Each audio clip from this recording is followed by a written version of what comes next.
Shalom, saudara dan saudari yang terkasih dalam Tuhan kita Yesus Kristus. Marilah kita luangkan waktu beberapa menit untuk berkencan dengan Tuhan saat ini, agar dari hari ke hari kita semakin dekat dengan Tuhan, sehingga hidup kita semakin diberkati dan menjadi berkat. Pembacaan dari kitab Amsal bab 13 ayat 12. Harapan yang tertunda menyedihkan hati, tetapi keinginan yang terpenuhi adalah pohon kehidupan. Demikianlah sabda Tuhan, syukur kepada Allah.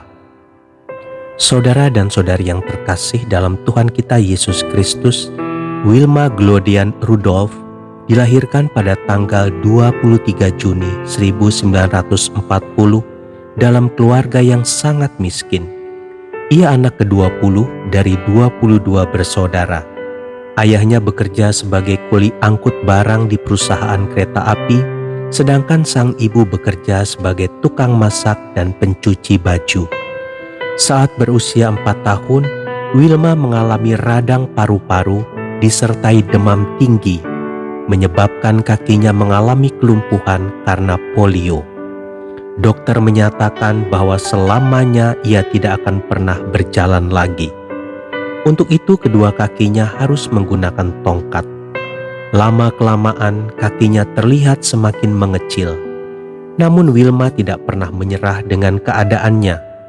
Walau ribuan kali terjatuh, ia terus mencoba untuk berdiri. Suatu saat ia nekat melanggar nasihat dokter dengan membuang tongkatnya dan melakukan langkah pertama yang menurut dokter tidak akan pernah dapat dilakukan olehnya. Ketika itu ia menginjak usia 9 tahun. Selama 3 tahun ia mencoba terus untuk melangkah, berjalan, bahkan berlari.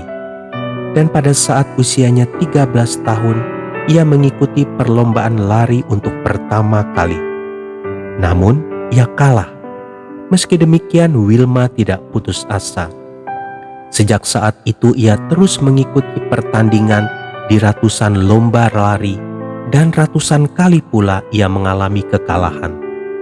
Hingga suatu hari, ia berhasil memenangkan perlombaan lari dalam suatu kejuaraan negara bagian yang membuatnya meraih beasiswa.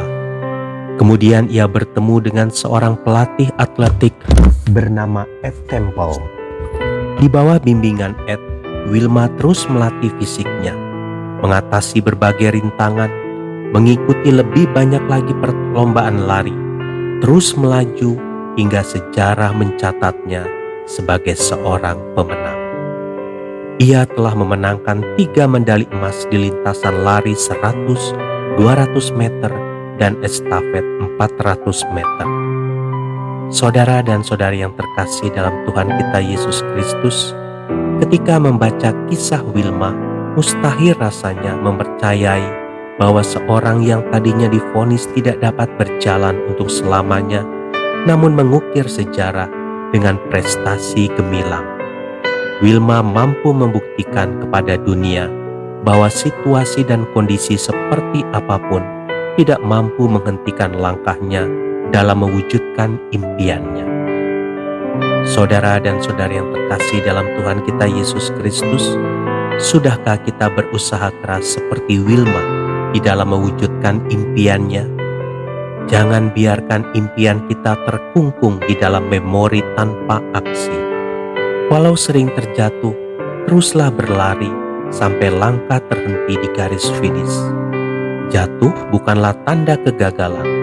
Terjatuh dan tidak mau bangkit lagi, inilah kegagalan yang sesungguhnya.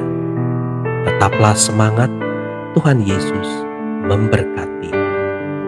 Marilah kita berdoa dalam nama Bapa dan Putra dan Roh Kudus. Amin. Tuhan Yesus, aku serahkan seluruh kehidupanku kepadamu.